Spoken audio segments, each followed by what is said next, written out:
এই 57 জন অফিসার কিন্তু 111-এর সময় সক্রিয় ছিলেন। তারা কিন্তু চেষ্টা করেছিলেন দেশটাকে রিফর্ম করার জন্য। ঠিক আছে, এখানেও তো অনেক প্রশ্নবিদ্ধ আছে, এখানে অনেক অড জিনিস হয়েছে। এটা পুনর্তদন্ত করে অ্যাকচুয়ালি দেখা দরকার যে এখানে ঘটনাগুলো কি ঘটেছিল।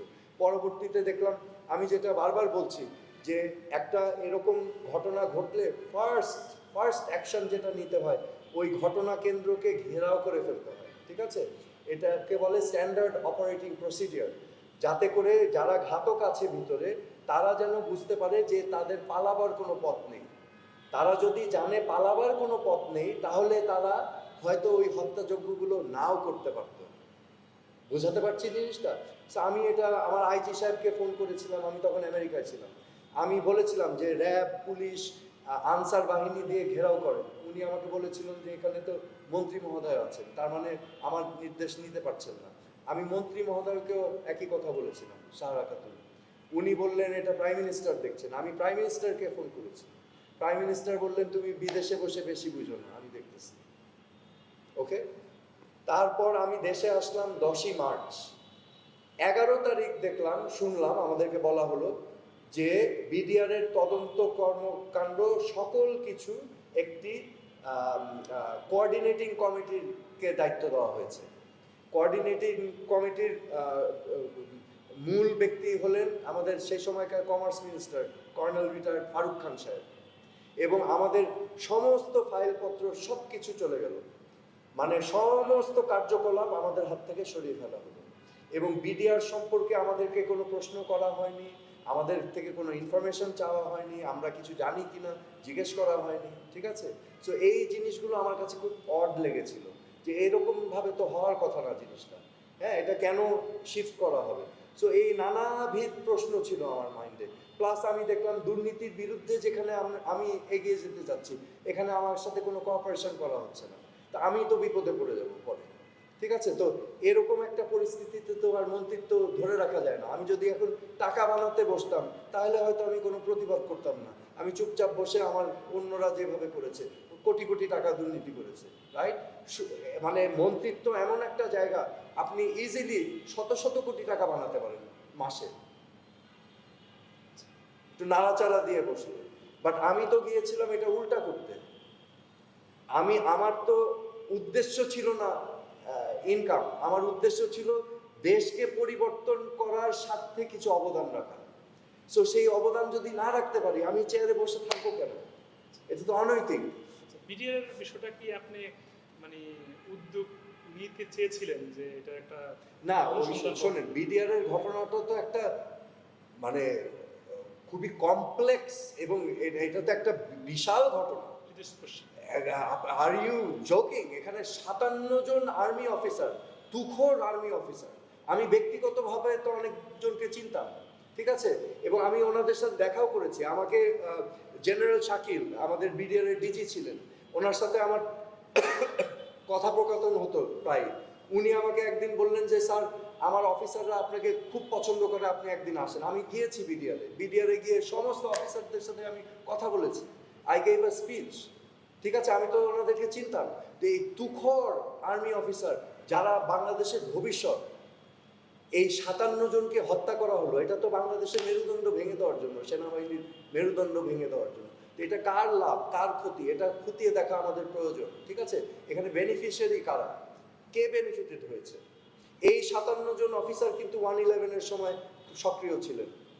তারা কিন্তু চেষ্টা করেছিলেন দেশটাকে রিফর্ম করার জন্য।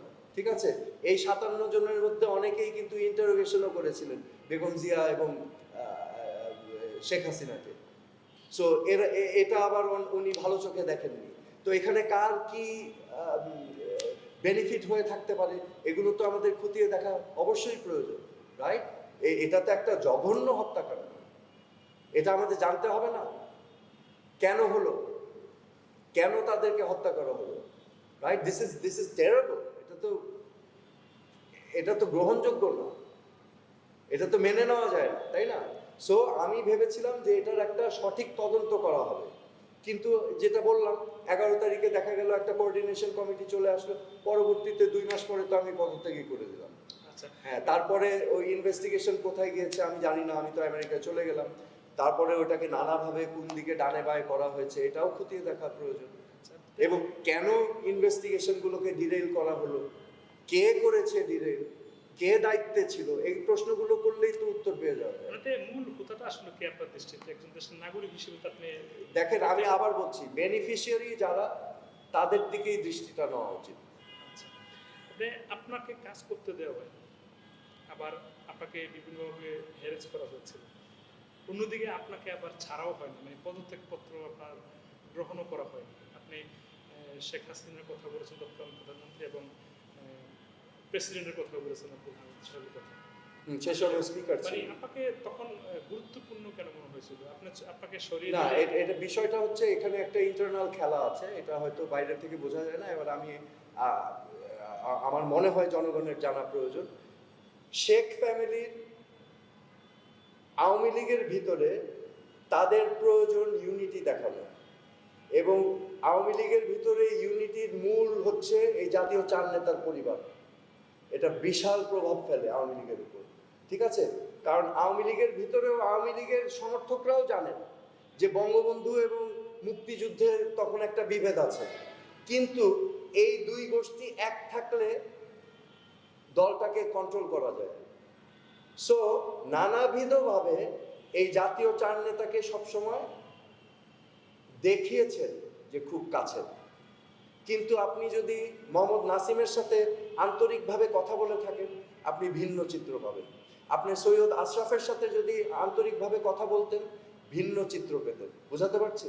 আমি লিটন ভাইয়ের কথা বলতে পারবো না, বাট আমি নাসিম ভাই এবং আশরাফ ভাইয়ের কথা বলতে পারবো, কারণ আমি তাদের সাথে ডাইরেক্ট কথা বলেছি এবং তাদের অনুভূতি আমি জানি, এবং এই ফ্যামিলিগুলোর অনুভূতি আমি জানি, কিন্তু লিটন ভাইয়েরটা আমি জানি না, ঠিক আছে? সো এই ফ্যামিলিগুলোকে ধরে রাখা ছিল একটা গুরুত্বপূর্ণ অংশ তার ক্ষমতা ধরে রাখার আওয়ামী লীগের ভিতর। সো আমি বের হয়ে যাব, ইট ইজ আ সেটব্যাক যে তাজউদ্দিন আহমেদের সন্তান চলে যাচ্ছে, এবং উনি আবার মজা পায় একটু খেলতে, ওই যে বিড়াল যেমন ইঁদুরের সাথে খেলে। এবং উনি তো গানও গেয়েছিলেন।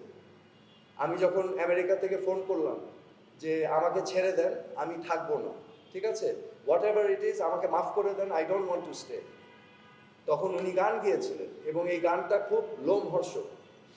আমি তোমাকে ছাড়বো না, আমি কাউকে ছাড়ি না।